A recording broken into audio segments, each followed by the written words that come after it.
What is up? All right, so I have a new track that I want to show you guys. Before I get into any of the details, I'm just going to play you the track straight up so you guys can hear it. So, yep, here we go.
Alright, so the first thing that I started off with was first of all, I used a lot of the Nexus. As you can see, all these purple ones are going to be Nexus instruments. I really like Nexus a lot, so this track, I needed to create something pretty fast, so Nexus has a pretty good library that you can go and just, get really good quality sounds that you're looking for.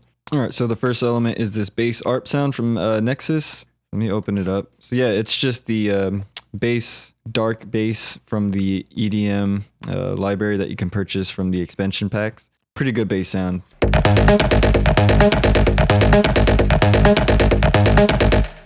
So I just bounced it down and then it came to this.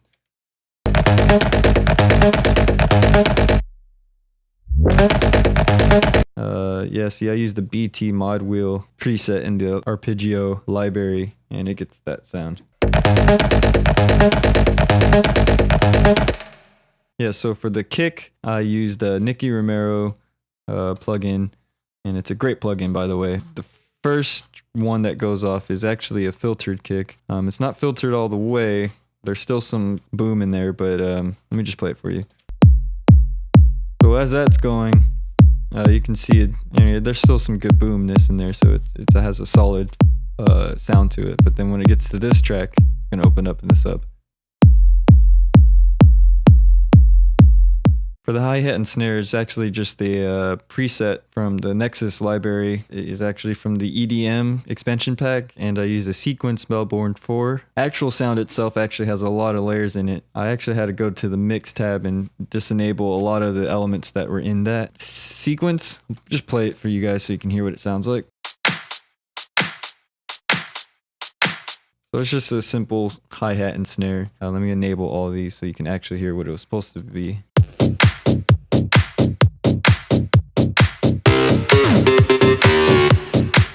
It's just a lot of stuff and I didn't want that, so I had to take off all these things. Over here in the more fuller section, I used ride cymbals, and let me just play that for you.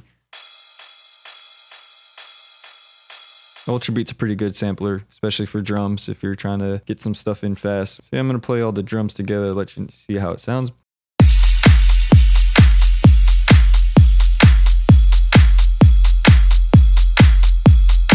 See, nothing too hard. It's actually pretty simple. It's just the quality of the sounds that make it sound good. This next build section is going to be pretty much all just Nexus plugins. What I did here is going to be just different layers, and all these layers are actually going to be modulated to have a filter attenuation, and yeah, it's just opening up the high cut and gives that opening effect that, you know, a lot of EDM producers do. So yeah, let me play it.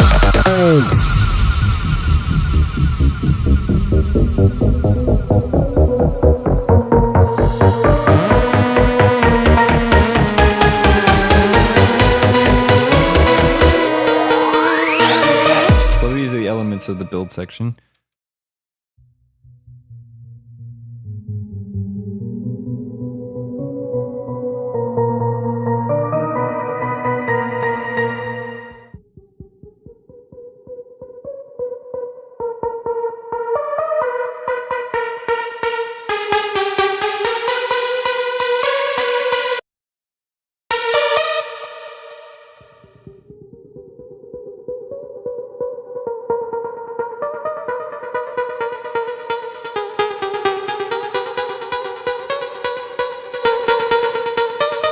I did a little boost on this section of the track because I felt I really needed that boost since all these silents were happening, and yeah, it worked really well. So here's the bass arp element.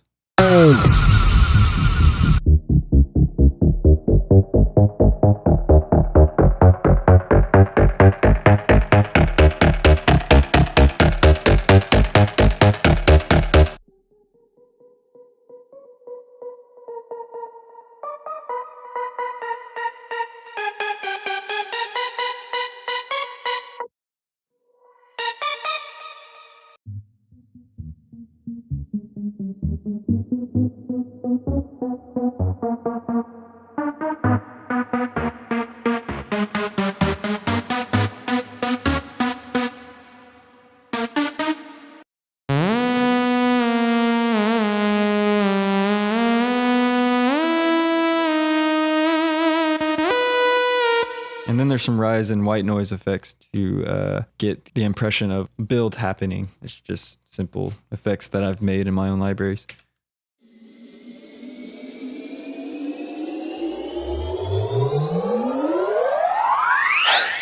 Nothing too crazy. And then, yeah, that's the whole build.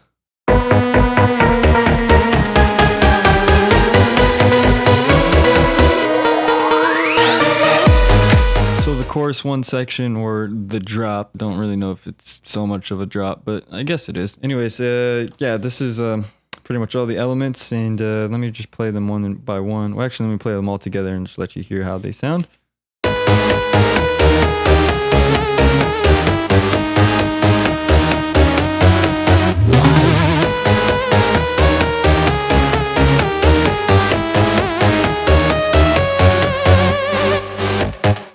So yeah, let me play each of the elements and then go from there.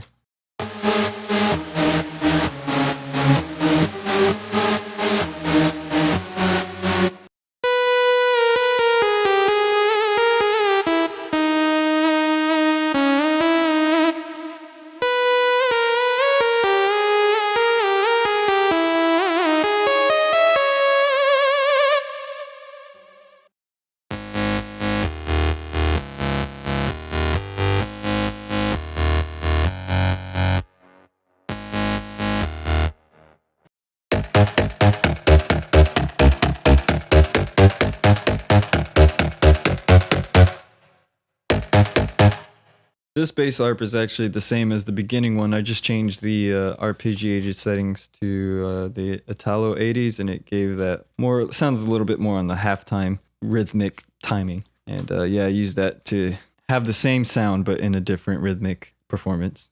And for the sub bass, I just used the EXS24 default sound, and it's just a simple sine wave.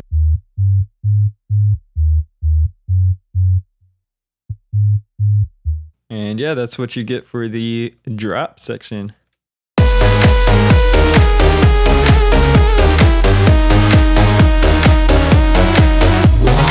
The small little stab right here is also a Nexus plugin, and it is the lead magma.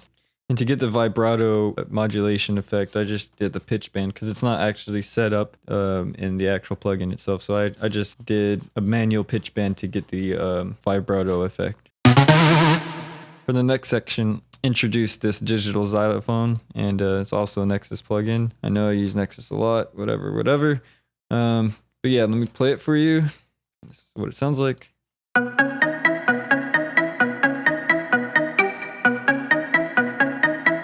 Kind of sounds like a baseball game.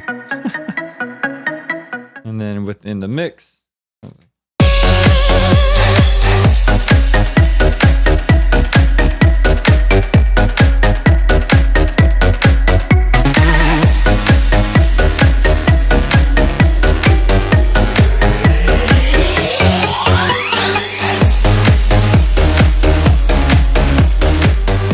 the song just ends with a little lead line that you hear kind of sounds like semi-saxophone, not really, but let me just play it. And the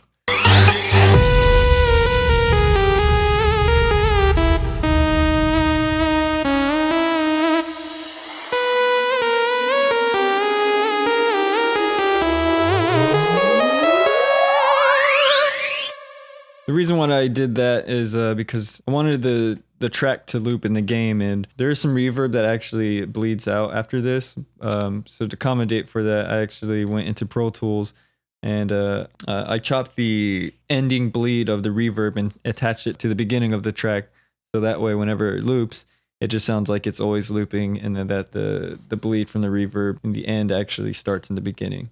I don't do final exporting in from Logic. If for some odd reason Logic decides to leave extra space in the beginning and the end of the export for that, and yeah, I just use these sine waves just so I know the alignment is where it needs to be. So yeah, that's pretty much it for the track. It's nothing too complex. There's not too much competing elements that are gonna interfere with the actual sound effects in the game, and yeah, it's a pretty fun track to listen to as well. For the mastering of this track, I have the linear phase EQ. I cut off the low end and the very high end just to eliminate unwanted very low end frequencies that can create rumble and unpleasant mixes. Then I use Isotope again. I use Isotope all the time. But these plugins are pretty much my main plugins that I'm gonna use for my mastering and all that stuff. So yeah, I use a harmonic exciter, and I just barely put some little touches to these certain frequencies. Then I did the multiband dynamics compressor, usually attenuation settings. And I also did stereo imaging, made sure that the bandwidth on the low end is all the way to -100 just to eliminate any phasing issues. It is a club track, so if this track was ever played in the club, that'd be awesome. Having this all the way down to -100 would eliminate any kind of phasing issues that would happen in certain audio systems within clubs. And then I did brick wall limiters on the low and high ends again. And then I did the maximizer. I used the IRC33.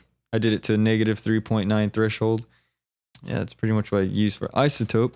And then I used the adaptive limiter from Logic, and then a multimeter to analyze the frequency bands and just to see where everything's at in the mix. And yeah, it's pretty cool.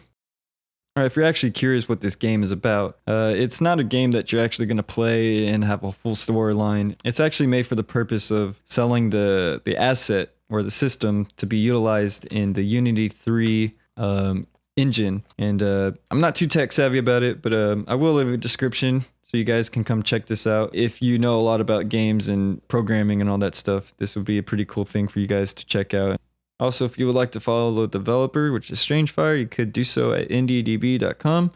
I will leave a link in the description so you can do so.